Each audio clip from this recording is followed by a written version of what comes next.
Welcome once again to our podcast featuring GeauxPreps.com and CrescentCitySports.com. I'm Ken Trahan of CrescentCitySports.com, joined by my colleague and friend and partner, Hunter Bauer of GeauxPreps.com. Always a pleasure, Hunter. Glad to do this once again. Hey, Ken. Yeah, I'm excited. We're week 5, middle of the season. This is when things start to get interesting. So the matchups that we're going to preview today are just I think it's just a treat for everybody around the state, no matter which part of Louisiana you're in. So pretty excited about getting to week 5.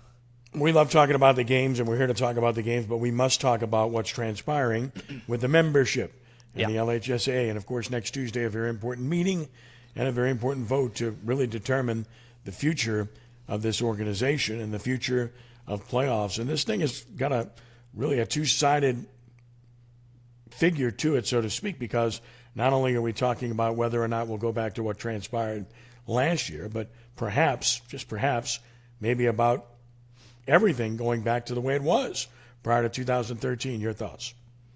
Yeah, it's going to be interesting. We'll be there Tuesday to cover what I hope is the action. We'll have to wait and see. 203 member schools have to show up for this special vote to happen. That's a simple majority of the member schools of the LHSAA, and we're just left waiting if we'll have a yes vote or a no vote.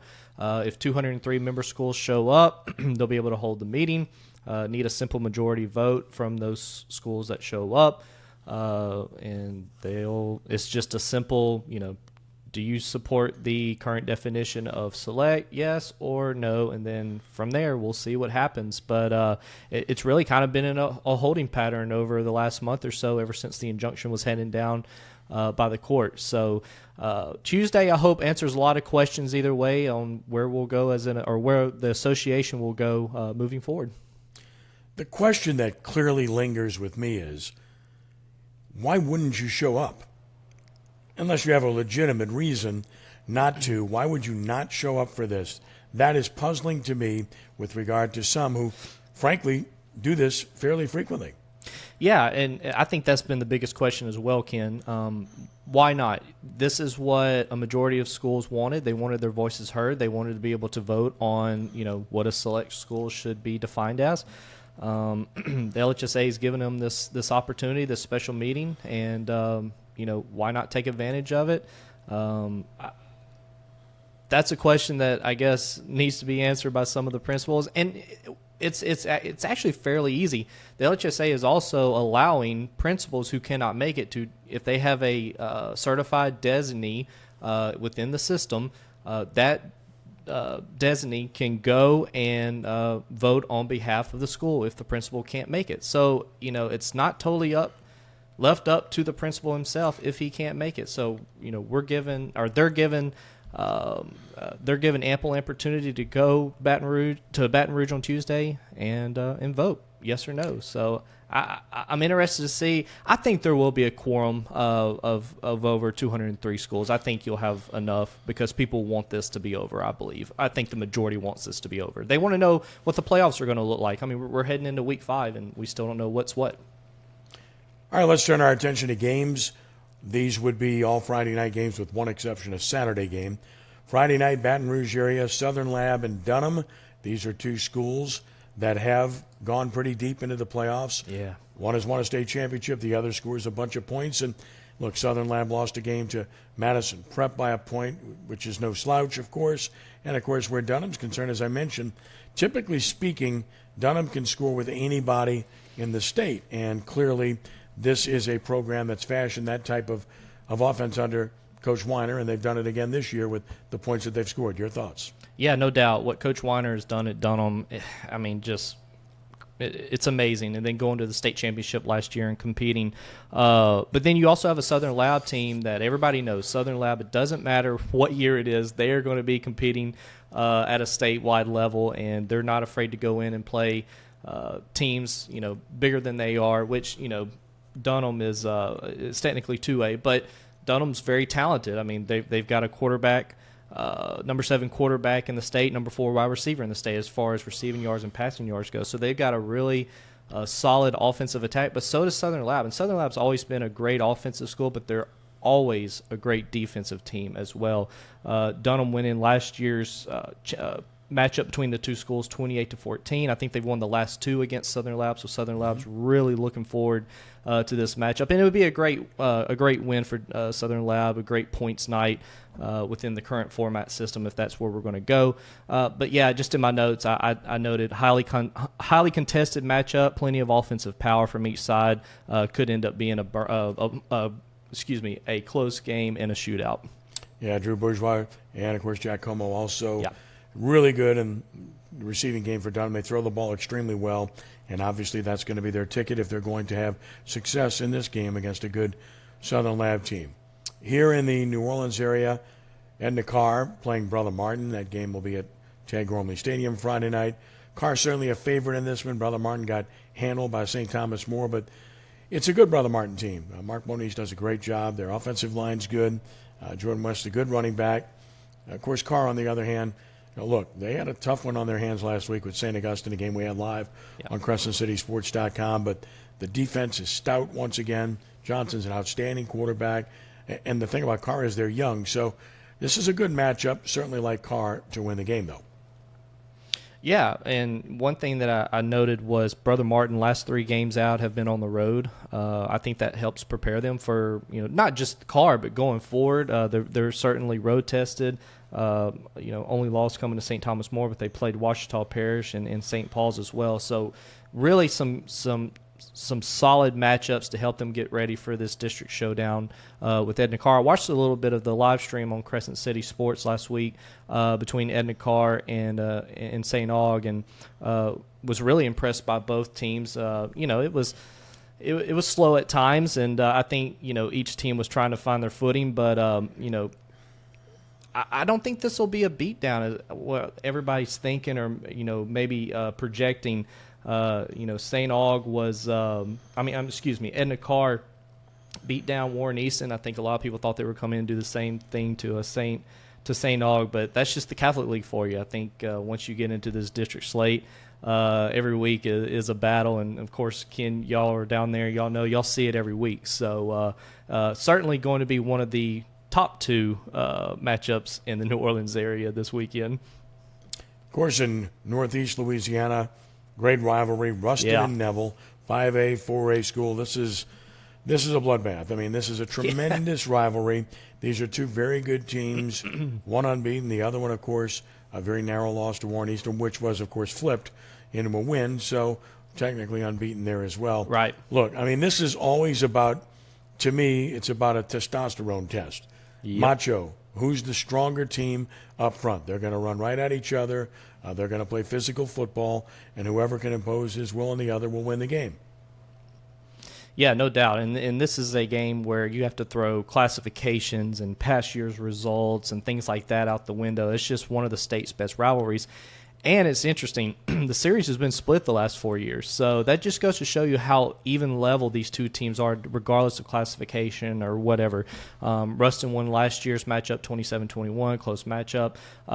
This is also have huge implications in the PowerPoints as well, as both teams are in the non-select Division I as of right now. Both teams are in the top 6 of that non-select Division I. So, either way, whoever wins, you might see a flip-flop. I think Rustin's in top 2, top 3 right now. You could see Neville maybe jump up. So going in and beating a good Rustin squad, no matter what their record is, certainly speaks volumes to the work that Neville has put in. And on the flip side, Rustin, if they're able to go in and on the road at Neville and beat the Tigers, certainly a statement win. And I think that's a statement win for each team each year. Going into district play, because I think that might be one of the last non-district games for both teams. But lots of talent all over the field, D1 talent all over the field. Coach Ball, great guy, great coach, has done wonders at Rustin, took him to the state championship last year. Neville trying to get back as well. So, man, buckle up. That's going to be a ride that nobody's going to want to miss over there in Monroe. Another great cross-sectional matchup, Westgate, Calvary Baptist. These are 2 4-0 teams that are dynamite. Both have great chances in their respective classes to get to a state championship game, regardless of what the playoffs look like. Calvary Baptist, look, they've taken apart 5A teams. Last week they beat an undefeated Wassman team that was very good. And, of course, Westgate's just been dominant. I guess what people might look at here is who's been in maybe slightly tougher than the other thus far. I might say that Calvary's been in a little bit tougher overall. But we know what Westgate is, and we saw what they did 2 years ago. So this is a delicious matchup. Absolutely. And one thing that I'm interested in seeing, Ken, is Wassman held Calvary Baptist to 21 points last week. 21 points. And I'm not saying that against Wassman. Wassman's a really good team, have one of the top defensives in the state. I'm wondering if they kind of exposed Calvary Baptist a little bit going into this Westgate game. Maybe there were some things that Calvary showed the Westgate coaching staff that maybe they can try to take advantage of. But look, you're still going to have to try to stop Abram Wardell, 1,200 passing yards, second in the state in passing yards, 75% completion rate. Some of the top receivers in the state. Calvary's still Calvary, no matter how many points they were held to. I definitely think this is going to be a high explosive matchup. Both teams are averaging a little around 40 points per game each. Now, Westgate has defeated 3 teams ranked in the LSWA top 10 polls. But Calvary's, like you mentioned, Calvary's 3 out of the first 4 opponents are Class 3A or higher. So, evenly matched up. I don't know. We're going to see Friday. But man, you try to give Calvary Baptist maybe the edge just because they're at home. But Westgate's certainly one of those championship caliber teams. They can go and perform anywhere on the road. Doesn't matter where it is. It's going to be an exciting matchup. Another one of those great cross-sectional matchups. Zachary making the trip north to West Monroe. Zachary has a really good win over St. Augustine. Very disappointing that the game with John Curtis was canceled. Of course, West Monroe, so far so good. And they've had upheaval. It's been a trying year there. Changed coaches right after the start of the season. And yet, so far, they seem to have handled it pretty well. And West Monroe is a tough place to play, but you've got to like the way Zachary's playing. Yeah, no doubt. I mean, there's a lot of storylines coming into this game. Brewerton was publicly known as a finalist for this West Monroe head coaching job back in the summer. These two teams have battled it out several times over the last few years. Certainly, West Monroe and their second head coach this season. But like Ken said, they fit the bill so far. They're 4-0. They're undefeated. I don't think a lot of people were expecting that after what happened. One thing I did note is on a local radio show in Monroe, they talked to Coach Brewerton, and he mentioned how Zachary wanted to model the program after West Monroe when he took over, and credits them for the inspiration of how to build a program and how to build the facilities that they have down there. So listening to that made me think, man, these two are one and the same. They're two great Class 5A powerhouses. They know how to build the program. They know how to build the players up. And I think it brought some validation to that Zachary program when they went and defeated West Monroe, not once, but I think twice over the last 5 or 6 years, once in the Superdome. So, yeah, definitely a showdown that I think people have been waiting for. In fact, Coach Brewerton said, I love traveling to West Monroe. It's such an amazing environment. A lot of people are scared to go up there, but I love going up there to play. So, it's going to be fiery Friday night. There's going to be a lot of action, but it's going to be interesting to see how West Monroe responds. Their last 3 opponents were combined 0-12. So not really much competition, but enough to maybe get used to that new coaching staff or the new coaching philosophy and getting the players acclimated to a new philosophy. Interestingly enough, both played East Ascension. Zachary beat EA 24-7.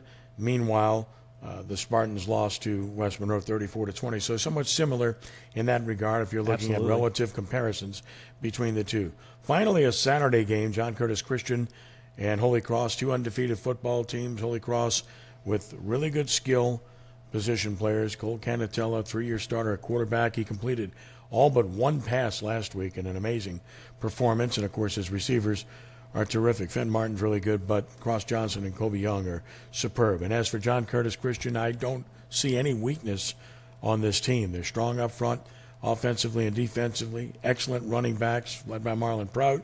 Dagan Bruno's a really good quarterback. Michael Turner's an elite receiver and really good in the secondary, too. So excellent matchup. Holy Cross is good enough offensively, I think, to compete in this game, but kind of hard to go against John Curtis, and with its coach now approaching history as well. That certainly would seem to be the edge here, although Holy Cross deserves a lot of credit. Oh, absolutely. I think it's going to be a great game between both Catholic League teams. John Curtis is on a mission. They're extra motivated with Coach JT's record almost there, almost at the national level. Number 6 offense in the state for John Curtis, 49 points per game. But interestingly enough, Holy Cross has only given up 19 points per game. But I think in John Curtis's advantage, their MO is they're starting off fast and they get off to a fast lead, and that's something that Holy Cross definitely can't let them do. The Patriots have won 9 straight since 2015 in this series, so the advantage has definitely been on John Curtis's side. But can Holy Cross find some sort of weakness in that offense? Can they stop that high-powered offense? That's going to be the question. John Curtis has definitely looked the part. They definitely look like, hey, we're the defending champions. We're going to go and get back to the Dome this year.